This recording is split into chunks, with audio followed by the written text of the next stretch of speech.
Hello student, tricks how to solve the numerical of dissolution of partnership form में आप सभी का स्वागत है। Example number 6। Today's situation is balance sheet is not given on the dissolution of partnership form।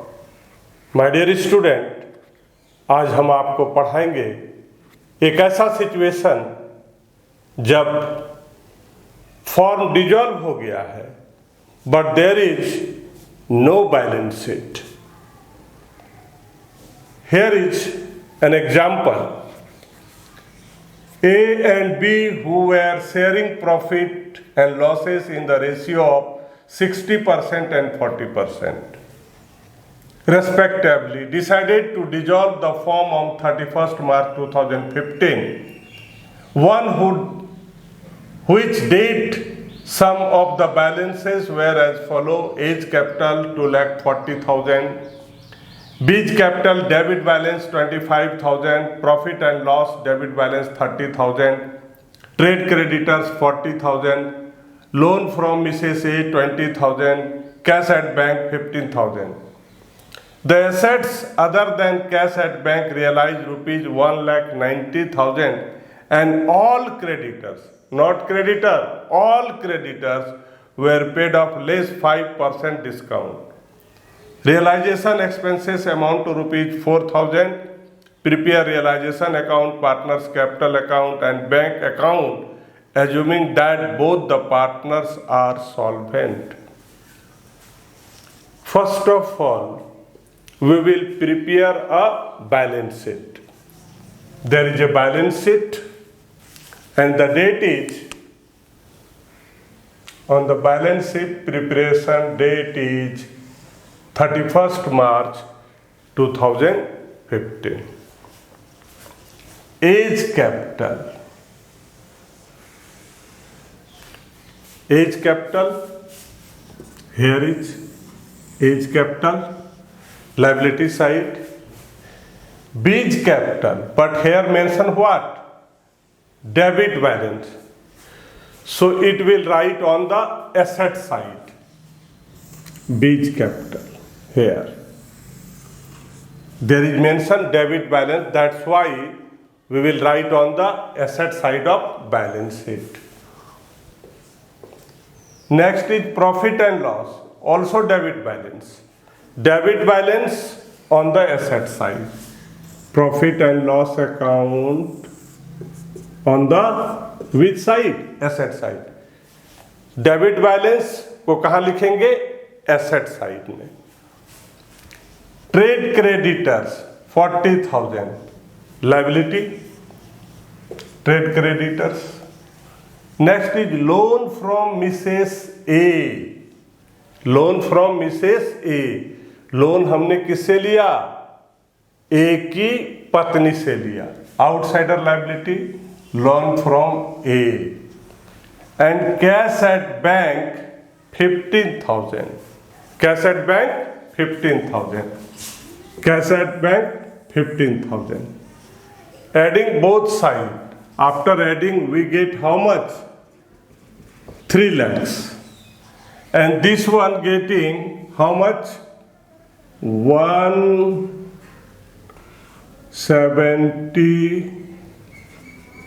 only 70,000. जब हमने balance sheet के liability side को ऐड किया तो 3 lakhs आया और एसेट साइड को 70,000.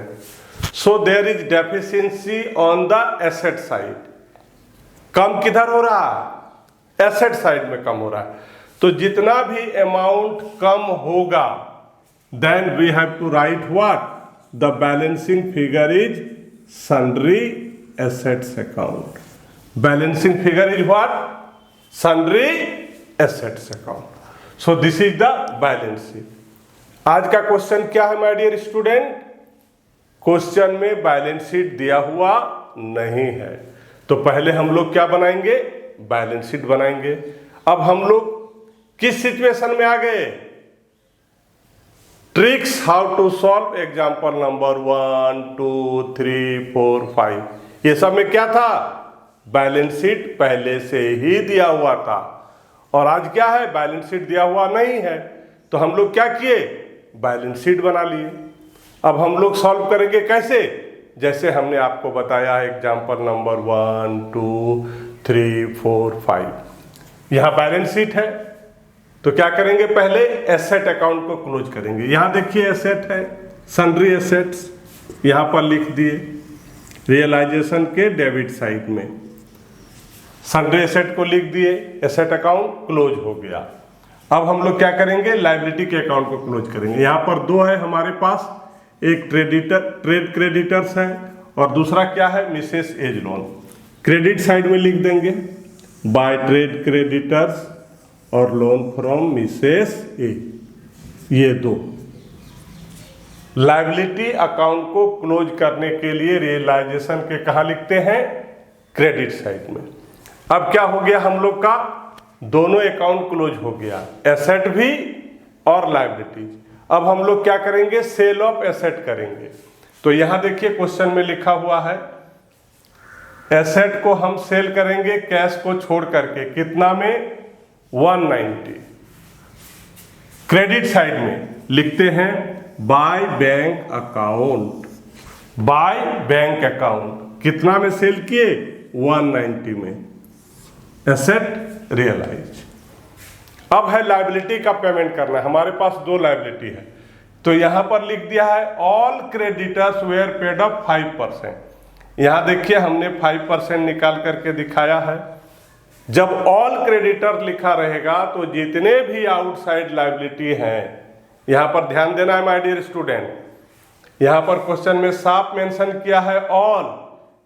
इसके अलावा जो हमने 5 एग्जाम्पल बताए थे उसमें सिर्फ लिखा हुआ था क्रेडिटर, यहां क्या लिखा हुआ है, ऑल क्रेडिटर, मतलब जितने भी आउटसाइड लायबिलिटी है सब में 5% का डिस्काउंट करके पेमेंट करना है।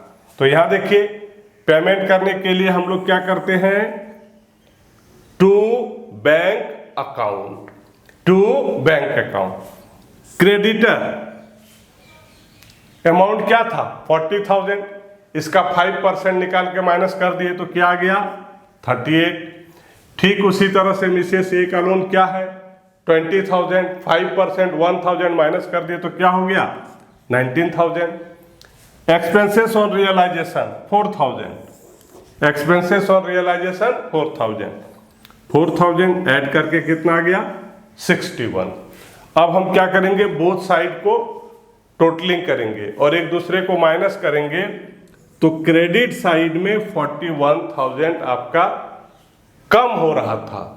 That means credit side is less than debit side, so there is loss on realisation. यहां पर क्या हो रहा है, लॉस ऑन रियलाइजेशन। तो जो 41,000 हमारा लॉस हुआ वो हम पार्टनरों के बीच में बांट देंगे। रेशियो 60% 40%, रेशियो क्या है, 60% 40%। उसको सॉल्व करके निकाले तो कितना आया, 3:2। 41,000 को हम डिस्ट्रीब्यूट कर देंगे किस रेशियो में, 3:2 में। Then get A 24,600 and B get 16,400। So here is balance sheet and realisation account, partners capital account. In this question there is given balance of partners capital. There is mention age capital account, not mention here debit or credit, that means this is the credit balance. And there is बीज capital debit balance. तो जो debit balance है उसको हमने debit में लिखा, और जिसमें कुछ भी नहीं लिखा है that means this is the credit balance. So by balance BD 240, also to balance BD 25,000। In this question there is mention debit balance. अगर डेबिट बैलेंस है तो पार्टनर्स कैपिटल के डेबिट में दिखाएंगे, और कुछ भी नहीं लिखा हुआ है या क्रेडिट बैलेंस तो उसको पार्टनर्स कैपिटल के क्रेडिट साइड में दिखाएंगे। Next, there is fictitious asset profit and loss account. What is profit and loss account? 30,000। This is what? Fictitious asset. हमेशा हम बात करते थे ना कि दो आदमी को रियलाइजेशन में नहीं ले जाना है। किसको किसको? फिक्सियस एसेट और कैश इन हैंड और कैश एट बैंक ओनर। तो this is the फिक्सियस asset profit and loss account. What balance? Debit balance 30,000। इसको हम कहां लिखते हैं? पार्टनर्स कैपिटल के डेबिट साइड में। 30,000 distributed among the partner, that means A and B, in their profit sharing ratio. So A gets 18,000 and B 12,000. Next is, in this question, loss on realization. अगर loss होगा तो partners capital के कहाँ लिखेंगे? Debit में लिखेंगे। अगर realisation में लॉस होगा तो पार्टनर्स कैपिटल के डेबिट साइड में लिखेंगे, और अगर प्रॉफिट होता तो कहां लिखते? क्रेडिट साइड में लिखते। Now here is balancing. अब बैलेंस करेंगे। ए का टोटल किए 42,600, बी क्रेडिट साइड में ए का टोटल किए 2,40,000। Which is more? 2,40,000 is more. तो हम लोग क्या करते हैं?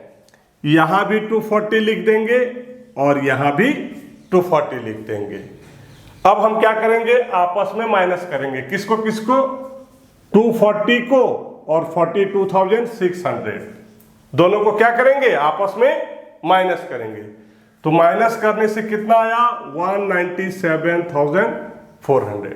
तो जो बैलेंसिंग फिगर है उसको हम लोग लिखते हैं टू बैंक अकाउंट। क्या लिखते हैं? To bank account. That means 1,97,400 हमको क्या करना है? ए को पेमेंट करना है एज ए फॉर्म। ठीक उसी तरह से बी का भी हम बैलेंस करेंगे। बी साइड में ऐड किए 53,400, इधर बी में ऐड किए, क्या आया? नील आया। That means 53,400 is more than. इसको हम लोग दोनों तरफ लिखेंगे, डेबिट में भी लिखेंगे बी के कॉलम में और क्रेडिट में भी लिखेंगे बी के कॉलम में। नाउ अब हमको देखना है कि कम किधर हो रहा है। तो क्रेडिट साइड में कम हुआ। कितना कम हुआ? एक दूसरे को माइनस करेंगे तो 53,400। तो यहां पर क्या लिखेंगे? By bank account. Dissolution of partnership form में पार्टनर्स कैपिटल का बैलेंस बैंक या कैश से करते हैं। याद रखिएगा, बैंक या कैश से। अगर डेबिट साइड में कम हो रहा है तो टू बैंक, और अगर क्रेडिट साइड में कम हो रहा है तो बाय बैंक। क्रेडिट साइड में कम होने का मतलब है पार्टनर को लेके आना है, पार्टनर को लेके आना है। और डेबिट साइड में कम हुआ, इसका मतलब फॉर्म पार्टनर को पेमेंट करेगी। नाउ अब हम बात करते हैं बैंक अकाउंट का। सिंपल, हमने आपको बताया था डेबिट साइड में पहले से ही जो मेरा पैसा है प्लस जो पैसा फॉर्म में आया, तो क्या क्या है? पहले से ही मेरे पास बैलेंस क्या है? 15,000।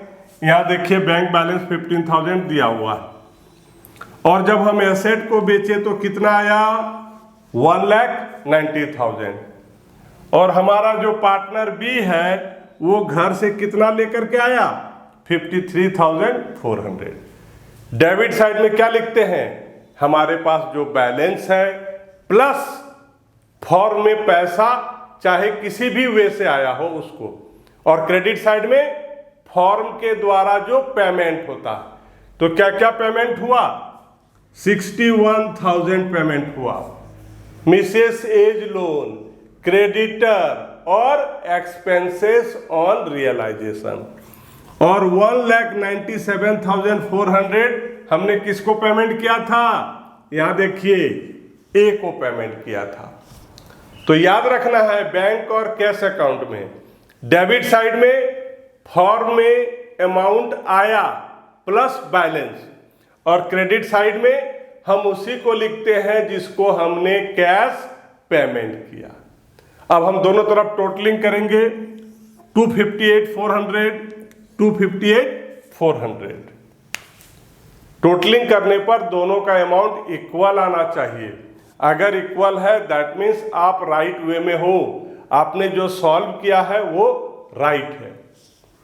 नाउ माय डियर स्टूडेंट, अगर आपको मेरी वीडियो अच्छी लगती है तो प्लीज़ लाइक कीजिए, शेयर कीजिए, कमेंट कीजिए, सब्सक्राइब कीजिए। Thank you.